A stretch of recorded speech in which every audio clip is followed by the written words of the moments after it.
Hey everyone, once again welcome back. In the previous video, I implemented this out of stock availability notification, and now the time is to refactor our code here.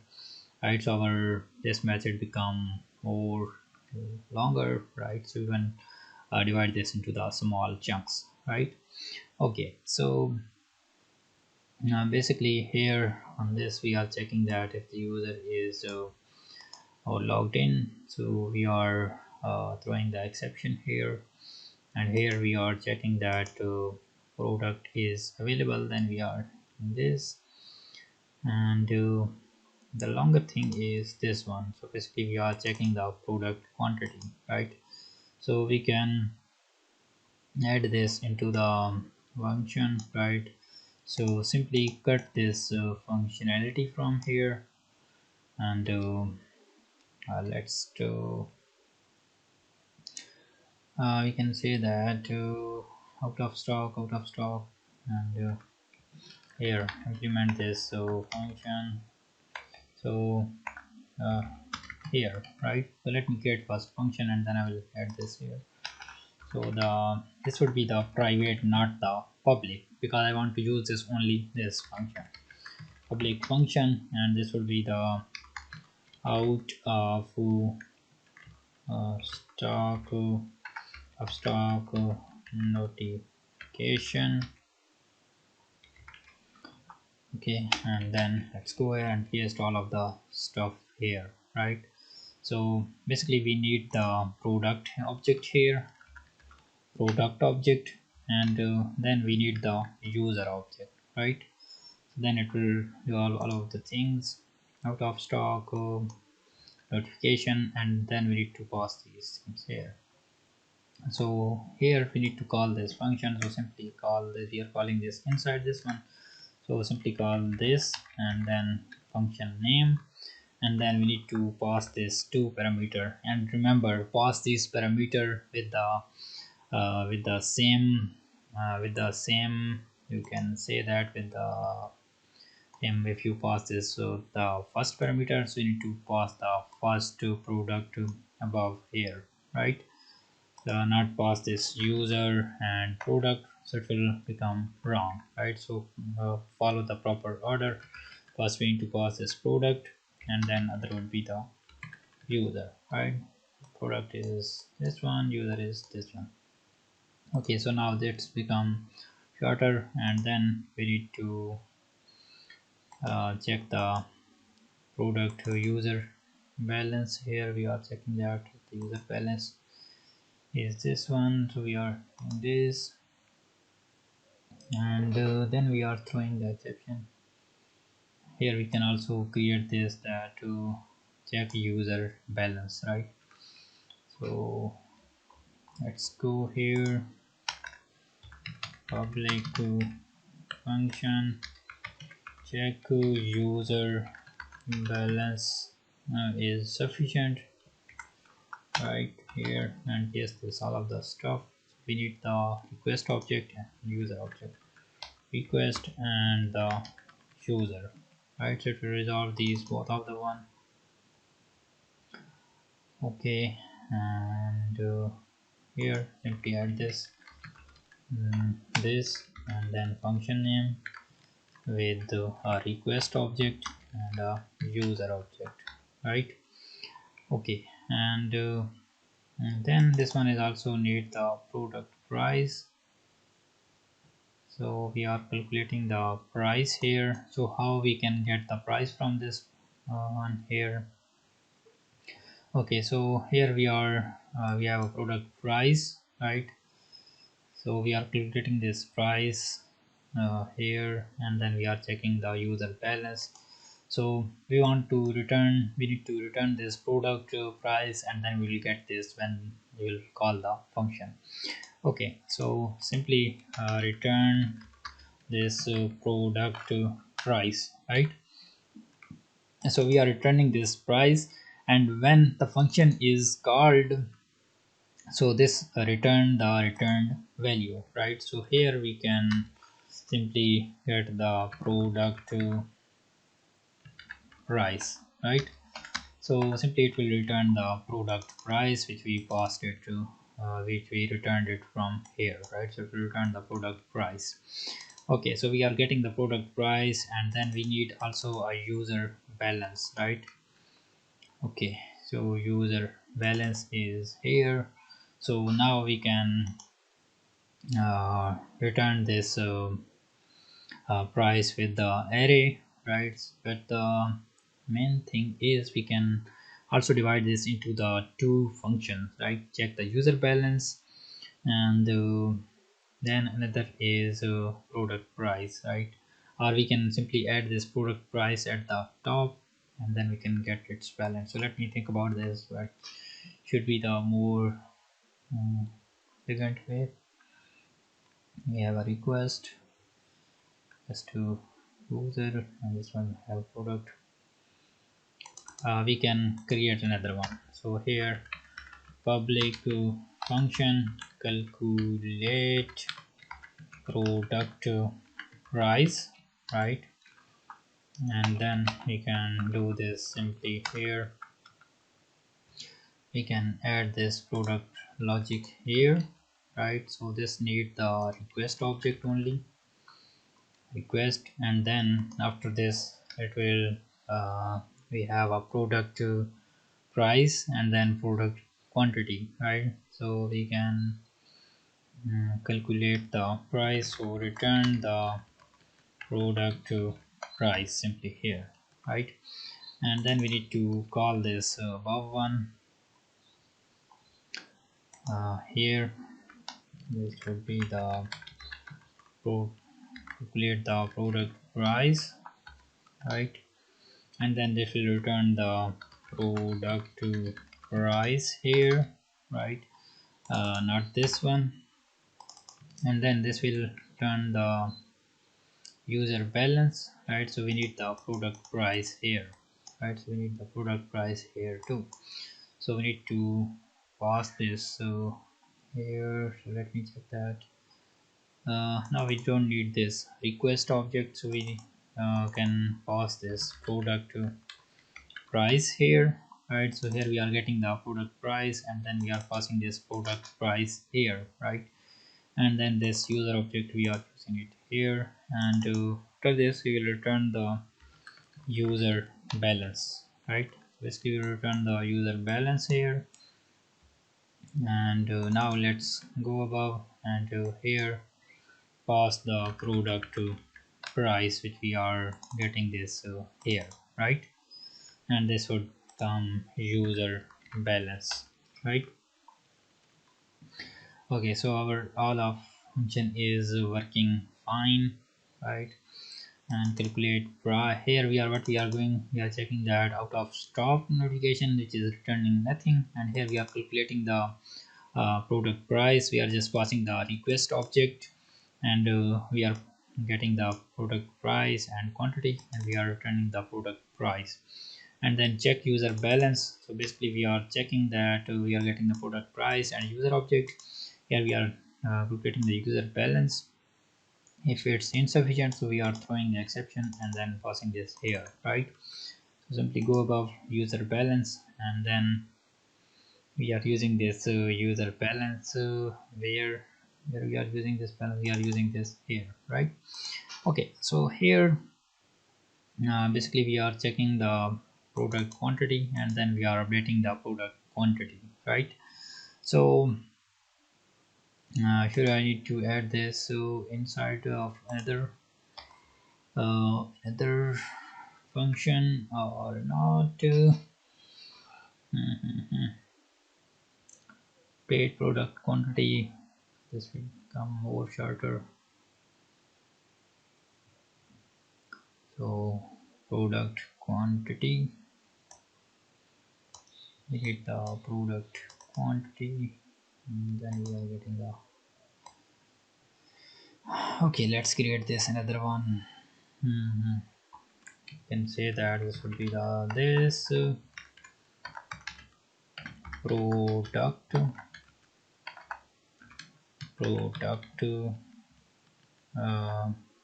quantity, update product quantity. So update product quantity, right? Update the product quantity here. Let's go to the bottom here. Not public. I need to also create the above one private. These are the private function, right? Oops. Need to do the same. Update to product. Update product price. Not price. It should be the quantity, and then simply add the logic here. And the thing is, we need to add the product here, which product we want to update, and then we need the request object, right? Okay, let's go above here. We need the product first, and then we need the request object, right? So let me also make sure the parameter, yes, it's correct. And then we need to store the purchase product, right? And here we are updating the user balance. We can say that to this, and then so to check the create, or we can say that store product into purchase.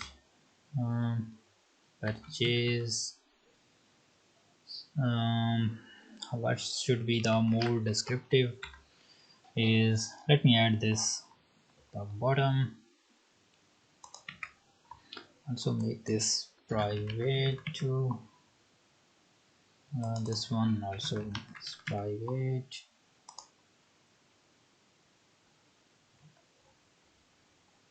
and yes,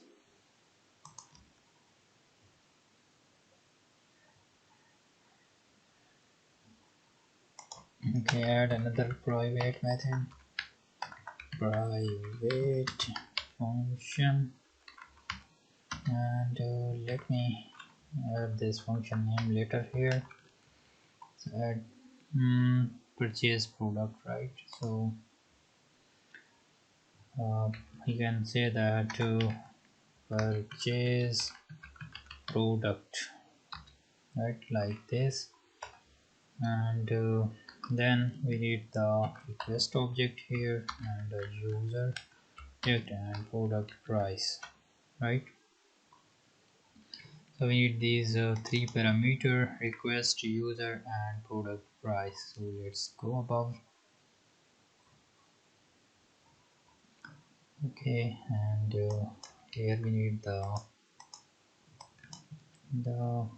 request user. Okay, so simply go here and request a user object, and the product price, right, this one. Let me also make sure again for request, user, and then product price. Okay, so this is looks fine. Here we need the balance, we have user price, updating the user points, right? Update user balance. So this will be this, update user balance, right?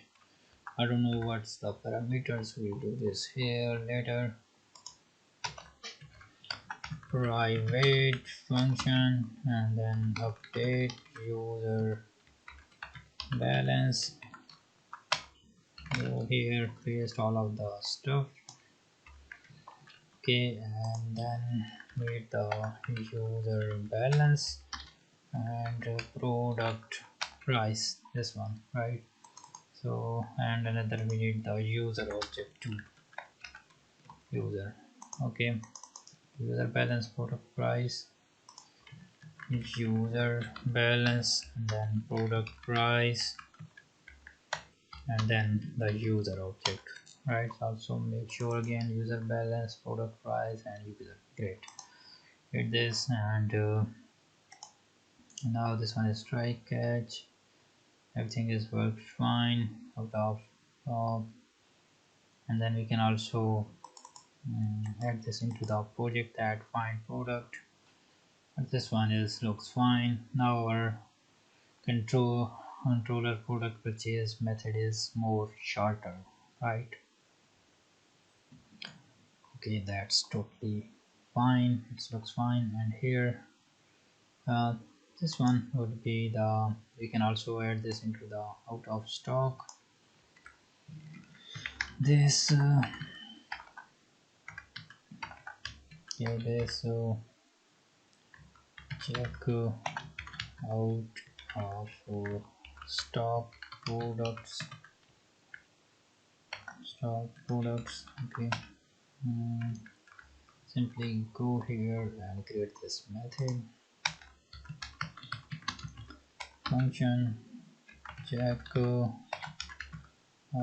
of stock products, right? And then like this. Okay, we need the product and a user. Great, product and a user.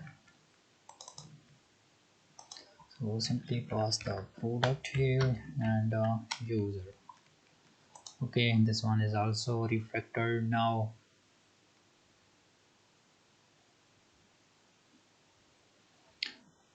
Out of stock notification.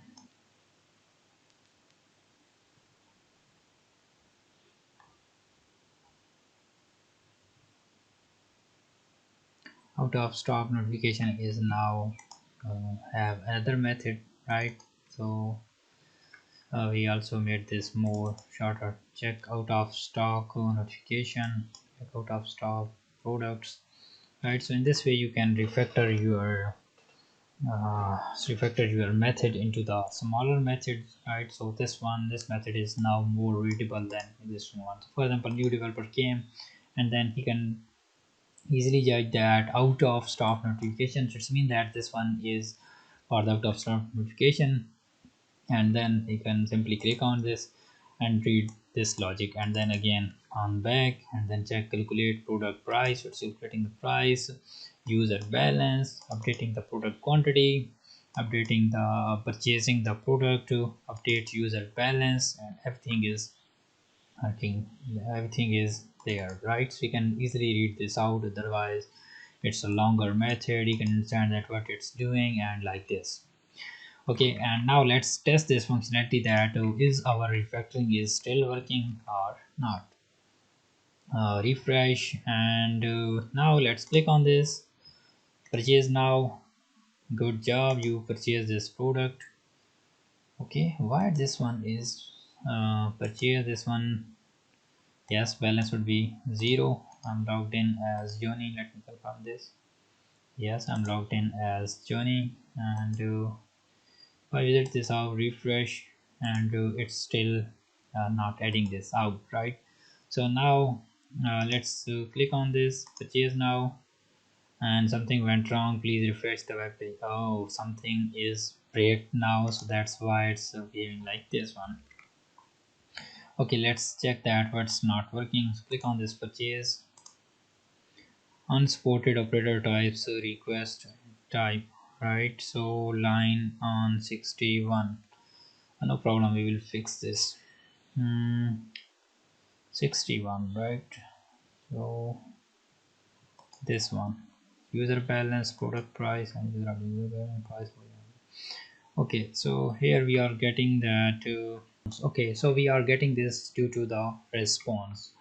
So if I go here and open any of the response here, so here we added this response, right?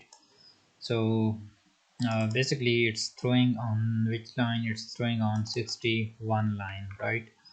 So if I go on the 61 line, these are not executed. So let's go on the 61 line, this one. So basically what's the issue is here, if I go back again, The main issue is we are returning this. For example, we are calculating the price, right? Or we are here we are sending the out of stock notification, right? So we are sending this to this one, right? This response, but we are through not directly throwing from the public method. We are throwing this to the private, which is not the direct method which we are interacting directly with this one, right? So we need to not return this statement, right? So we will perform the return only this method, right? So for this we need to throw the response. Then this response is we throw this response to we will throw this response from here, and then this will be catered here, and then this function will return this response to the front end, right? So we need to modify this all of the response to remove these return statement in all of the methods which are outside of this direct method product purchase, right?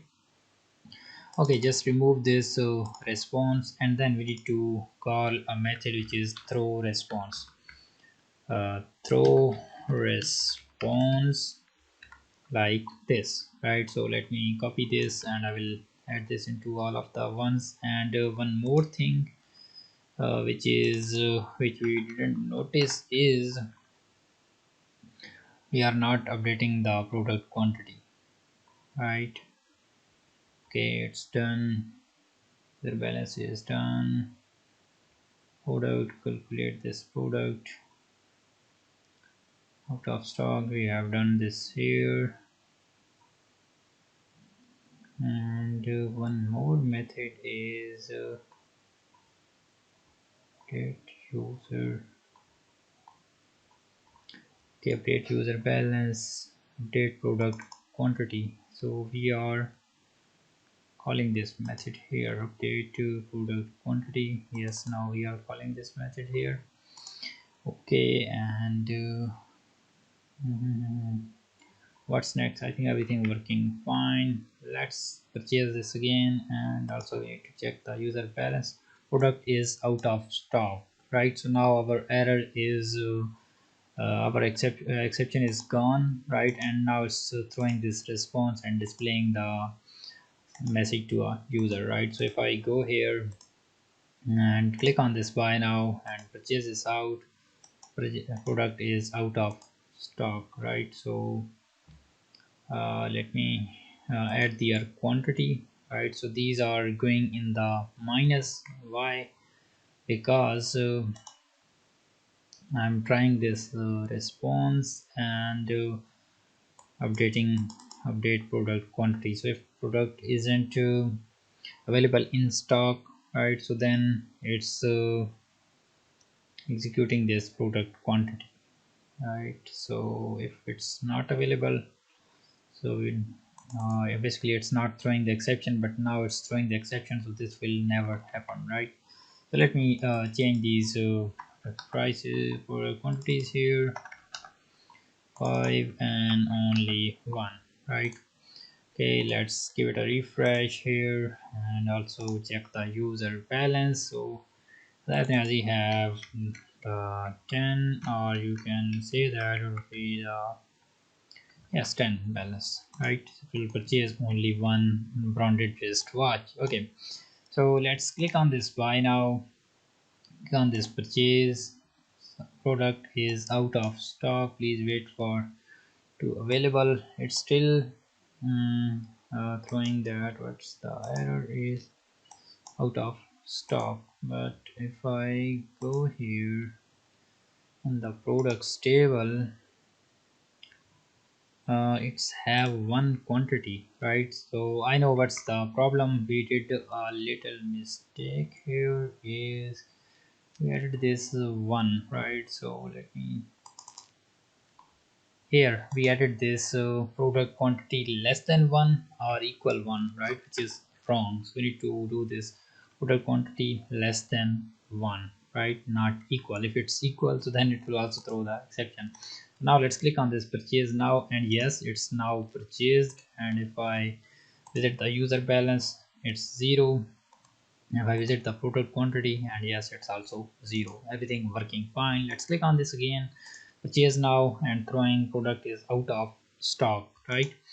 But if I go here and add this here, one stock on product quantity, click on this purchase, your balance is insufficient, everything working fine, right? So in this way we can make our method more shorter, right? We successfully refactored our code and now everything is working fine. So hope you like this video, because we did a lot of things in this video. Most of the instructors skip this step because they are only teaching the things, but I'll also teach you that how you can improve the code, how to think about the specific scenario, and we need to ask some question that which is best, and what's the reason why it's best. And these are the things which will increase your knowledge when you are building any of the application, right? So thank you so much for watching this video. If you like this video, share your feedback in the comments box. So also support me on this mission to subscribe my channel and share it with your friends. I will shoot more course like this. So thank you, bye bye.